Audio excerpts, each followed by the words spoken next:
स्वागत है आपका अपने ही YouTube channel Al Falah coaching centre में। दोस्तों, आज हम हाजिर हुए हैं एक नए वीडियो के साथ।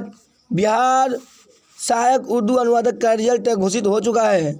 बिहार सहायक उर्दू अनुवादक का रिजल्ट घोषित हो चुका है। जो एग्ज़ाम 28 फरवरी को 2021 में हुआ था, बिहार सहायक उर्दू अनुवादक, उसका रिजल्ट घोषित हो चुका है। आप लोग इस PDF को डाउनलोड करके इस PDF में देख सकते हैं। इस PDF का लिंक हम डिस्क्रिप्शन में दे देंगे, वहाँ से डाउनलोड करके आप लोग देख सकते हैं। जैसा कि आप लोग को हम एक ठो दिखा देते हैं चेक करके। मेरा ये है, मेरा खुद का रोल नंबर है 600060044386 है। इसको हम चेक करते हैं और देखते हैं कि क्या है, इसमें क्वालिफाई हुआ कि नहीं हुआ है।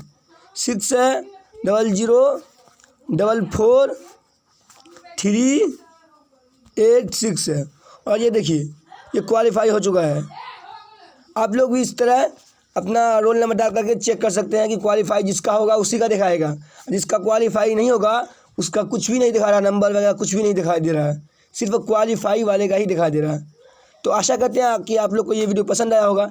अगर पसंद आया है तो लाइक करें, सब्सक्राइब करें, कमेंट करें और ऐसा ही वीडियो पाने के लिए मेरे यूट्यूब चैनल को सब्सक्राइब करें, बेल आइकन दबाएं मेरे वीडियो का नोटिफिकेशन पहले पाने के लिए। थैंक यू, शुक्रिया, ऑल द बेस्ट।